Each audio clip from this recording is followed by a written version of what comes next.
भारतीय जनजागृति पार्टी ने अपने राष्ट्रीय कार्यालय पर प्रेस कॉन्फ्रेंस कर टिकटों का वितरण किया। अध्यक्ष जी, आज प्रेस कॉन्फ्रेंस आपने बुलाई है, इसका क्या उद्देश्य है? अभी फिलहाल में हमारे भारत में जो उत्तर प्रदेश और उत्तराखंड, पंजाब और जो गोवा के अंतर्गत में ये विधानसभा के चुनाव आए हुए हैं और दिल्ली के अंतर्गत और मुंबई महानगर के अंतर्गत भी निगम के जो चुनाव आए हुए हैं, इन सभी प्रदेशों में हमारी पार्टी अपने प्रत्याशी खड़ा कर रही है सभी सीटों पर।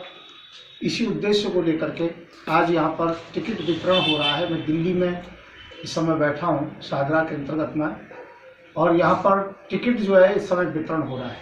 तो उसी उद्देश्य से आप लोगों को बुलाया है कि इसका संदेश पूरे देश के अंतर्गत में जाए, प्रदेश के अंतर्गत में जाए, इसलिए आप लोगों को बुलाया। और कितनी सीटों में फाइनल करने जा रहे हैं? अब देखो, जितने भी प्रत्याशियों का सिस्टम है हमारा, जो कि आज पहली लिस्ट जो है 50 का टारगेट है, और हालांकि हम अभी सोच समझ करके टिकट बांटेंगे। पंजाब में अभी हम 80 सीट बांट पाए हैं, और मंगलवार को अर्थात परसों जो कि हम बांटेंगे उत्तराखंड की सीटें। तो पहली सूची के बाद में दूसरी सूची कितने लोग आने की संभावना है? दूसरी सूची हमारी 150 आदमी की बनी हुई है, क्योंकि हमें 5-7 दिन के भीतर ही पूरी सीटों के घोषणा करनी होगी। उसके लिए किसी विशेष पार्टियों से हमारा अनुबंध चल रहा है। रात को भी काफ़ी देर तक मीटिंग हुई है, रात के 1:30-2 बजे तक हमारी मीटिंग चली है। तो इसलिए आज हमें 100 सीटों से ऊपर घोषित करना था, पर इसलिए हमने 50 सीटों को रखा है कि हो सकता है कुछ सीटों पर हमें समझौता करना पड़े। किन दलों से आपकी बात चल रही है? भाई देखो, ये तो अभी जब तक पूरा लिखित ना हो जाए तब तक बताना उचित नहीं है, पर इतना ज़रूर है कि यदि भाजपा और सपा के बाद में कोई भी स्थान है तो हमारा है, परंतु इसमें हो सकता है शायद हमारी टक्कर सपा से हो। भाजपा तो बिल्कुल फेल हो चुकी है, भाजपा के पास कोई मुद्दे नहीं है, भाजपा मुद्दे विहीन पार्टी है। देखो, ये मोदी जी के सभा में भीड़ नहीं हुई, और उसी दिन हमारा वहाँ पर टिकट बांटना था, हमारे पास काफ़ी भीड़ थी, और मोदी जी ने केवल इतना बहाना लगा लिया कि मैं बच कर के आया हूँ, जान का खतरा था। उनके ऊपर किसी ने एक पत्थर नहीं फेंका, एक डंडा नहीं दिखाया, कोई डंडे लेके नहीं दौड़ा। उनके पास हजारों की तादाद में सुरक्षा थी। तो भाजपा बिल्कुल डरी हुई है, भाजपा से हमारी टक्कर नहीं।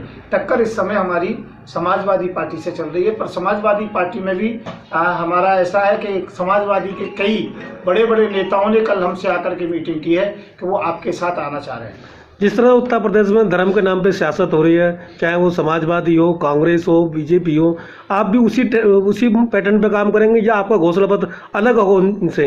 नहीं, हमारा घोषणा पत्र सबसे अलग है, और आपको हमारे घोषणा पत्र के विषय में आप जो जान सकते हो कि हमारे घोषणा पत्र के अंतर्गत में जो कि हर विकास की बातें हैं, विकास के मुद्दे हैं, किसी भी प्रकार से धर्म से संबंधित या जाति से, संप्रदाय से संबंधित कोई भी मुद्दा नहीं है।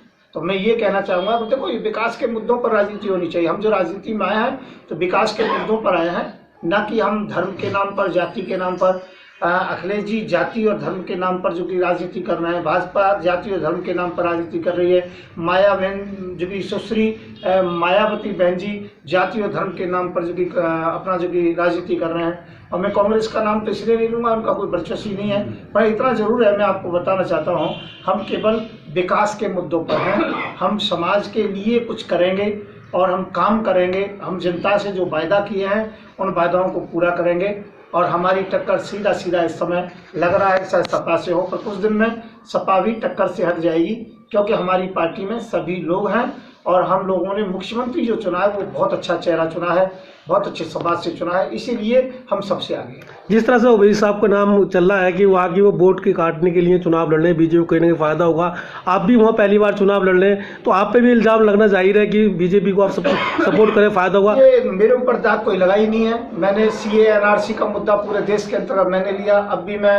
यहाँ से 7 तारीख को जो जामा मस्जिद पर गया हूँ, मैंने घोषणा की है कि 3 महीने का टाइम हम मोदी जी को दे रहे हैं। जिस प्रकार से किसान बिल वापस किया है, तो CA NRC का मुद्दा भी वापस करें। तो हमारे मुद्दे के विकास के हैं, समाज के हैं, देश और धर्म के हैं, देश की एकता और अखंडता के लिए। हमारे मुद्दे किसी प्रकार के ऐसे नहीं है जो हमारे ऊपर दाग लग सके। जैसा कि आपने मुद्दे क्या होंगे जो आपने घोषणा पत्र में डाली? देखिए, हमारा सीधा सा है 15 जो कि हमारे मुद्दे हैं, पर सबसे बड़ा मुद्दा यह है कि जो महंगाई है उसको रोकेंगे, बेरोजगारी है इसको रोकेंगे, और हम हर घर के अंतर्गत में सरकारी नौकरी देंगे, 300 रुपये का गैस सिलेंडर करेंगे जो माता बहनों के लिए, 900 रुपये का कर रखा है, पेट्रोल डीजल जो कि सस्ता करेंगे, बेरोजगारों को हम रोजगार देंगे। हमारे जो कि मुद्दे इस प्रकार के हैं, जो गरीब तबका है हम उसके साथ में खड़े होंगे, पूंजीपतियों का विरोध करेंगे। हमारा तो सीधा सा है कि पूंजीपतियों को हर स्थिति के अंतर्गत में अब यही कि यही रहना होगा। हम ये नहीं करें डाउन करेंगे, परंतु उनको आगे नहीं बढ़ने देंगे और गरीब को हम आगे बढ़ाएंगे। हम किसानों का कर्जा माफ करेंगे, मजदूरों का कर्जा माफ करेंगे, हम ऑटो चालक, रिक्शा चालक, इनका जो कर्जा माफ करेंगे, हम बिजली फ्री देंगे, खाद और कृषि यंत्र जो कि आधे रेट में देंगे। हमारा काम मुद्दों का है जो समाज को आगे बढ़ाए, देश को आगे बढ़ाए। जी सर, जो मोदी जी भी तो विकास कर रहे हैं। नहीं, मोदी जी कहाँ का विकास कर रहे हैं? मोदी जी तो विनाश कर रहे हैं। मैं कह रहा हूँ देश का दुर्भाग्य है जब से मोदी जी भारत की सत्ता के अंतर्गत में आए हैं, क्योंकि जब से मोदी जी आए तब से हिंदू और मुसलमान को लोग जानने लग गए हैं। उससे पहले ना तो हिंदू के घर में कोई दिक्कत थी, ना मुसलमान घर में। ईद हिंदू मनाते थे और दिवाली मुसलमान मनाते थे। मैं ये कहता हूँ जब मुहर्रम होता था, ताजिया निकलता था, तो हिंदू व्यवस्था करते थे, और जिस समय कांवड़ इत्यादि होती थी या जो कि राम रथ यात्रा निकलती थी रामलीला इत्यादि के अंदर में, तो मुसलमान सुरक्षा करते थे। तो मैं ये कहना चाहता हूँ वो माहौल हमें देश का दोबारा से बनाना है जो माहौल पहले था। आज हिंदुओं के एरिया में मुसलमान को डर लगता है और मुसलमान के एरिया में हिंदू को डर लगता है। तो मैं कह रहा हूँ मोदी जी के विषय मत कहो। मोदी जी एक देश में इतिहास में काला धब्बा है, उससे ज्यादा कोई डरा हुआ सहमा नहीं है। उसके ऊपर हमला नहीं होता और कहता है मैं बच करके आ गया, ये मोदी जी की बात है। तो मैं ये कहना चाहूंगा उनकी चर्चा ना करो, वो कोई व्यक्ति ऐसे नहीं है। एक प्रधानमंत्री के पद का सम्मान करता हूँ, मोदी जी का सम्मान नहीं करता। योगी जी तो आपके शिष्य रहे थे, उत्तर प्रदेश के योगी जी 5 साल मेरे जिला अध्यक्ष रहे हैं जब मैं हिंदू सेना को जो चलाया करता था।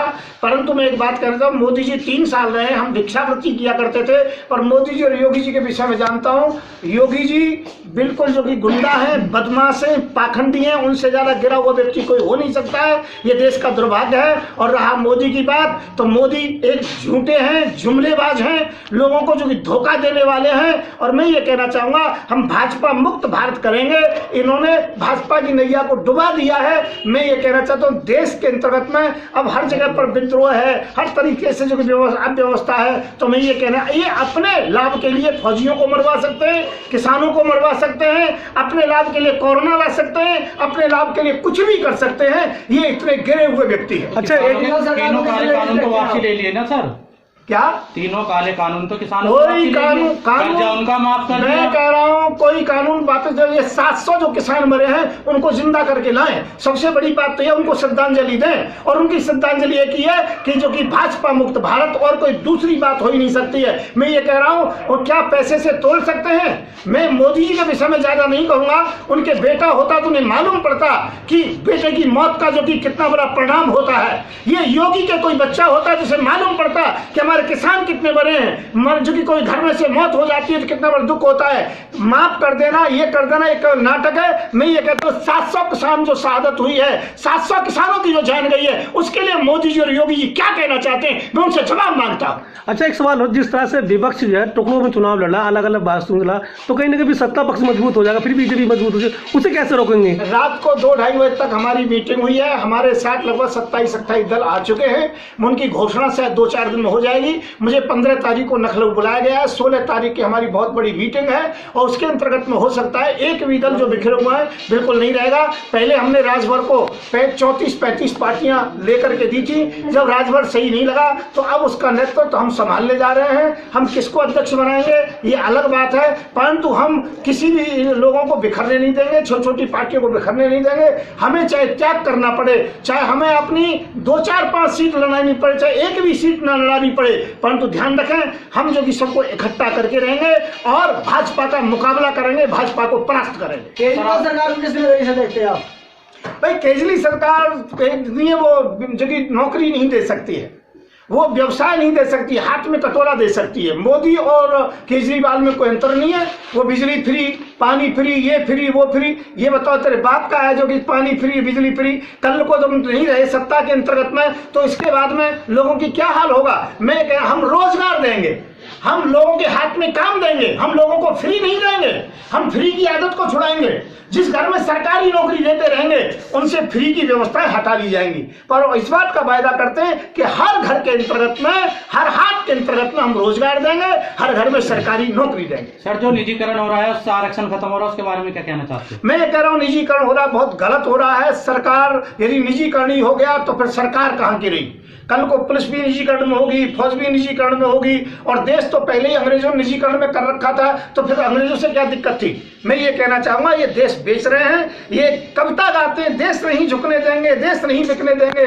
मैं कह रहा हूं देश झुक भी गया है और देश बिक भी गया है। हर महकमे देश के बिके हुए हैं, उन्हें हम रोकेंगे, इसलिए हम सरकार बनाने जा रहे हैं।